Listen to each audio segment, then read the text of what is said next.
Hey beloveds, today's conversation is about why you keep falling for emotionally unavailable men.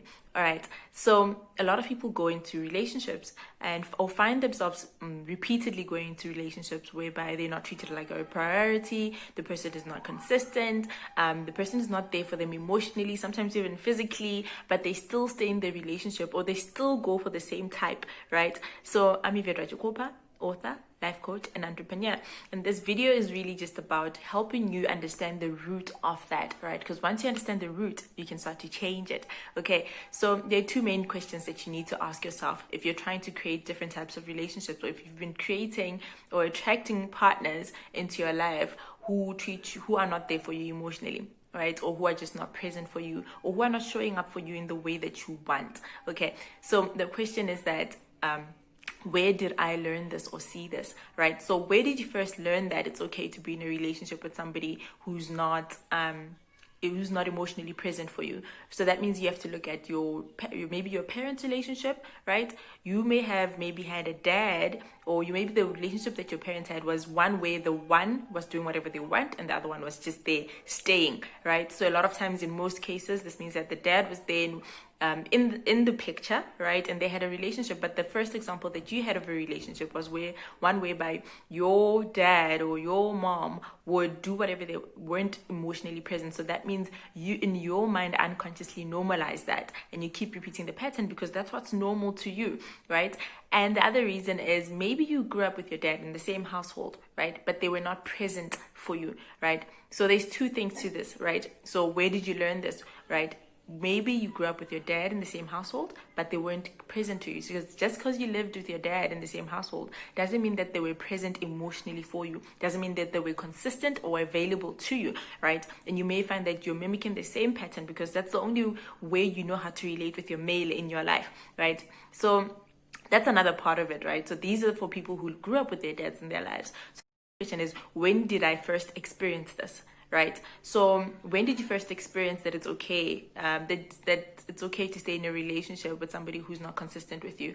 When did you first experience or think that, okay, you are unlovable, or that love is not available to you, or that love is not consistent for you, right? And you will see, or your unconscious mind will start to suggest that this was because of the relationship that you had with your dad. So a lot of people who maybe have had childhood rejection, right? Find themselves really struggling to create relationships. So by childhood rejection, meaning rejection from either both parents or one parent, most times being the dad. And this can create a belief that, oh, I'm unlovable, right? Or love is not consistent. So I know for me, when I grew up, my relationship with my dad was one that I'd see him once or twice a year, even though he lived about 10 minutes away from me. And that's when I was trying to create the relationships that I wanted. I really didn't understand that consistency was a thing. I didn't understand that consistency was a requirement because I never had it in terms of how I related with a man, right? The first man who was in my life per se was my dad. And the example that it showed was that he wasn't really consistently in my life. There are various reasons to that, right? But that's the experience that I had as a child. So when you experience that as a child, that you have an inconsistent relationship with your dad, or your dad is non-existent, you sometimes just don't know what to expect, right? So when love comes into your life and it mimics that relationship, you accept it, and you keep it in your life because you don't know any better. So look into the past and see, when did you first experience, right, this relationship with love, where love was inconsistent to you, right? And yeah, so look into that and really investigate, and your mind is gonna start giving you suggestions as to why that is. Okay, so now that you understand the root cause of the problem, right, how do you move forward past it, right? So I'll share at the end of this video how I did it personally, and some of these steps are actually what I followed, and these are the same things that I suggest to my clients. So one, forgive yourself, right? Forgive yourself, right? Because you just didn't know any better, right? So obviously, if you didn't have a childhood whereby you had an example of what love looks like, if love was inconsistent to you, that's how literally you understood love to be, right? So now that you know, forgive yourself for accepting less than what you deserved. Forgive yourself for allowing people to treat you in a way that didn't speak of your worth, right? Because how they treated you doesn't affect your worth, right? You just accepted it, but it never changed the fact that you're valuable, worth, and you're enough, right? Forgive yourself for that. Number two is that understand that you're lovable, and that you matter, right? So once you understand that, right, once you understand that you are lovable, you just didn't understand your own worth, and the experiences that you had in your childhood created a misunderstanding of your worth, or made you believe that you're not enough, right? Because a lot of times when people go through childhood rejection, they blame it on themselves. Maybe I'm not enough, maybe I'm just not lovable, right? And sometimes even spend their lives trying to become lovable. So really try to understand that you matter, right? You are lovable, and love is available to you, right? And once you do that, you start undoing the programming that you are unlovable and all those other negative beliefs that you've had about yourself because of the experiences that you've had.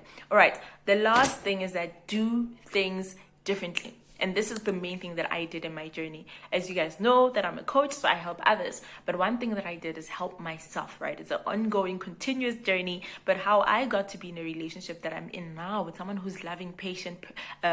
This man is literally the most consistent person I've ever been with. But I had to get to a point where I changed my mind, right? I noticed that the pattern is not serving me. Therefore, it is imperative that I do something differently. So what I did differently was that I went back to my list, because you guys know that I have a list, and I always encourage you guys to also have a list of the kind of partner that you want. And I realized that consistency wasn't on my list, so I added it, right? And this is before my partner and I started dating. I added someone who can communicate, someone who is present, somebody who sticks to their word, right? So understand the things that you didn't receive, and understand the things that you maybe want in a relationship. Now that you've noticed that, oh, this guy, consistency is, you tolerated it because you didn't know any better. But now that you know that you deserve better, and better is available to you, right? Now it means that you must go back to your list and write those things down, and then do things differently. If you notice that a person does not prioritize you, right, leave. If you notice that a person is not willing to communicate with you, to be present, they don't stick to their commitments, that's a sign. That doesn't mean you must love them harder. That means that you must love yourself enough to do what's best for you, right? It doesn't mean that you must try to do more things in order to kind of like to be worthy of their love, right? They're not going to change their behavior, and you're not the problem. The problem is that you're accepting the behavior, okay? So understand that if you accept the behavior, it's going to continue, and you're going to continue living out this pattern. So that means that change your behavior, change the way that you do things, right? Change what you accept, set boundaries, speak up, leave when a person does not prioritize you. I know for me, that was the one main thing. I was like, other people leave, how come I don't leave, right?